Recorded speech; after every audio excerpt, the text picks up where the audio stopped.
মানুষের জীবনের কোনো শেষ নেই। মৃত্যু মানে শেষ না। মানুষ কখনো শেষ হয় না, কোনো দিন শেষ হবে না মানুষের।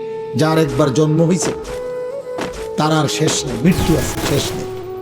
মৃত্যু আর শেষ এক কথা না। তার মৃত্যু হয়েছে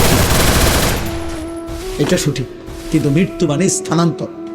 এবার সে কবরে গেছে, কবর মানেও শেষ না। এবার সে আবার হাসরের ময়দানে, হাসরের ময়দানও শেষ না।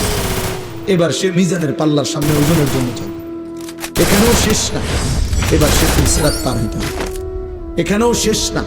হয় তাকে জান্নাতে যেতে হবে না জাহান্নামে যেতে হবে। জান্নাতেও চিরস্থায়ী, জাহান্নামেও চিরস্থায়ী। তাহলে শেষ হলো কই? মানুষের শেষ হলো কই? মানুষ কেবল স্থানান্তর হয়, মানুষ কেবল জায়গা বদলায়। এই জন্য মৃত্যুকে ইন্তেকাল বলে। মৃত্যুকে কি বলে? ইন্তেকাল মানে স্থানান্তর। ইন্তেকাল মানে জায়গা না, এখানে ছিল এখানে নিয়ে আসছে। এই যে ইন্তেকাল মানে আমি এই কাগজগুলোকে স্থানান্তর করলাম। এই জন্য আব্বা সবচেয়ে জরুরি বিষয়, কার সাথে চলতেছ, কারে বন্ধু বানাচ্ছ, মোবাইলে হোক আর বাস্তবে। জীবনটা মানুষ মানে সমাজবদ্ধ জীব। আমি এই আয়াতের তর্জমা বলার জন্য এই কথাটা বলতেছি। মানুষ মানে সমাজবদ্ধ জীব। মানুষ একাকী থাকতে, বেঁচে থাকাকালীন, কবরে তো একাকী থাকবেই, ঠিক আছে, কিন্তু দুনিয়াতে মানুষ যখন মানুষ বেঁচে আছে, সুস্থ হায়াত আছে, একাকিত্ব মানুষ পছন্দ করে না, একা থাকতে চায় না। মানুষের স্বভাবজাত এটা ধর্ম যে সে কারো না কারো সঙ্গী হয়, কারো না কারো সঙ্গে থাকে। একাকিত্ব পছন্দ করে না। একাকিত্ব বেঁচে থাকাকালীন একাকিত্ব এটা অনেক বড় মুসিবত। কয়েক বছর আগে, 5-7 বছর আগে একবার এক বড় শিল্পপতি পত্রিকায় সবখানে অনলাইনে আসছিল যে উনি হাজার হাজার কোটি টাকার মালিক, কিন্তু পরিবারের সবাই তার থেকে বিচ্ছিন্ন হয়ে যাওয়ার কারণে একাকিত্বের যন্ত্রণায় লাইভে একেবারে প্রকাশ্যে নিজের মাথার মধ্যে নিজেই পিস্তল দিয়া গুলি করে নিজেকে নিজে হত্যা করছে। এই বাংলাদেশে আত্মহত্যা করছে শুধু এই উদ্দেশ্যে যে আমার সব থেকেও কিছুই নাই, কারণ আমার আপনজনরা কেউ আমার পাশে নেই। একাকিত্বের যন্ত্রণায় আত্মহত্যা করে মরে গেছে।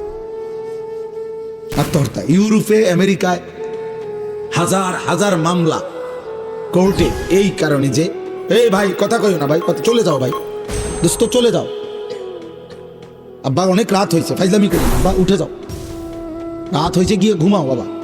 আবারও হাসে, তোমার চলে যেতে বলছি, যাও আব্বা। আমি বললাম তো আমি তো ভোটের জন্য আসছি না তোমার, তুমি একজন কম হইলে কিচ্ছুই তো না। সাবধান, আমি নজর রাখি, এটা আমার সারা জীবনের 21 বছরের, এবং সদর বদর মানুষ আমার নজরে পড়ে, এটা সবাই জানে। আমার ছাত্ররাও, আমার ছাত্র জীবন, শিক্ষকতার জীবন, উল্টাপাল্টা মানুষ আমার নজরে পড়ে। আমার কথা হইলে আমার কোনো আপত্তি নেই, আমি একজনকে বললেও আমার কোনো অসুবিধা। আমার এই মনে কয়েকজন শ্রোতা আছে চেহারা চিনি যাবো, এরা 2-4 জন শুনলো কিছু, এটা লোক কম হয়েছে, তো লোক কম হয়েছে কি হয়েছে, লোক বেশি হলে কি হয়েছে, গুনা মাফ। আমার মনে করেন লোক বেশি হয়েছে, তো আমার কবর রাজার মা, তো তাই বেশি লোক দিয়ে কর্মী কি? আমি তো ভোটও দাঁড়াইছি না, তো আমি দিয়ে কর্মীটা কি বলেন? আমি জনপ্রিয়তা দিয়ে কর্মীটা কি? আমি তো 50,000 লোকও দেখছি না আমার বয়ানের সময়, আমি 7 জন মানুষও দেখছি, 4 জন গুণা, আমি সব 5 জন। হ্যাঁ আলহামদুলিল্লাহ, আমি বয়ান করছি। একটা সময় আমার এমনও গেছে আগে, খালাস